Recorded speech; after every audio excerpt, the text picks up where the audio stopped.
Atmi Yogamitras, Bhagavan Shri Vishnu is taking care of this entire universe, the cosmos, the most difficult job of sthiti, the sustenance, by coolly relaxing in the yoga sthiti of the yoga nidra.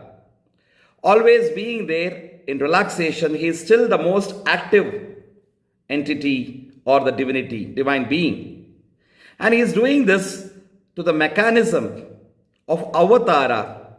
Bhagavan Shri Krishna, the Yogeshwara in the Yoga Shastra of Bhagavad Gita, is defining this avatara by giving the two lakshanas, paritranaya sadhunam, vinashaya cha dushkritam. In order to protect, to take care, support the positive force, he need to remove the evils also. So when an avatara comes, the removal of the evil and the protection of the righteous, dharmic, yogic forces are most important. And to do this, he had been taking so much of avatars. Incarnation means descending down to come down. What if he always stays there, right? Sharda Devi says, if a child falls down from the lap of the mother to somewhere dirty, will the mother stay there and then tell the child to come there, come up? Or will she come down, will she get down and then lift the child up and clean the child and give it all the comfort that it requires? That is what Bhagavan also does. Paramatma, the Jivatmas we have separated from the Paramatma, come down to this Laukika Vishayavasana. And yoga is Jivatma Paramatman Aikyata, the union of the Jivatma and Paramatma. So for this to happen, the Paramatma himself comes down again and again. Whenever there is a need, yuge yuge, means pade pade, again and again, yuge yuge. My guru used to say that it is not just means once in a yuga, but it is again and again. Whenever there is a need, just the mother comes to the rescue of the child, Bhagavan comes.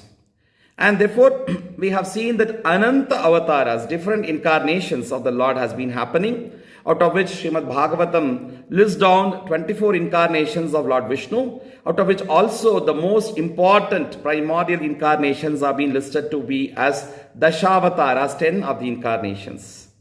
They are also of yogic relevance. We can't just simply push them to be religious. All the Dashavataras, when we see the story, the tattva, the philosophy, we just hear the stories and leave them aside. But we need to, the yogic insight of all these avatars have to be understood, my dear friends.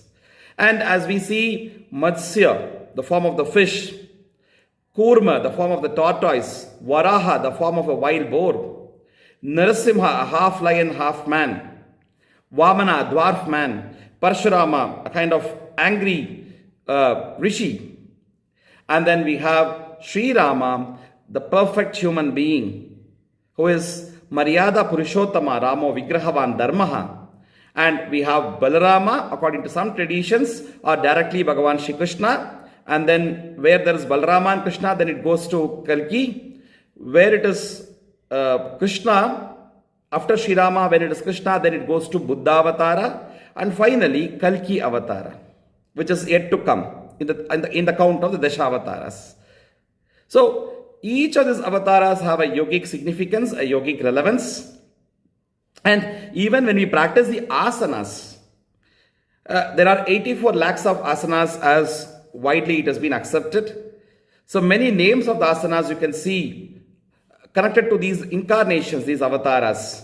Matsyasana can be attributed to Matsyavatara. Kurmasana can be attributed to Kurmavatara.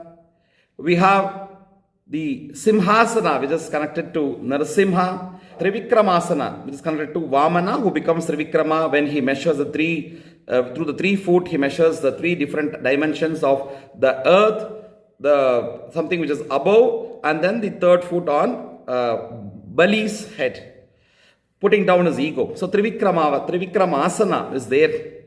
And connected to Lord Sri Rama, we have Dhanurasana, Akarna Dhanurasana, all those are connected to Sri Rama. To Balarama, Halasana, the asana representing the plow.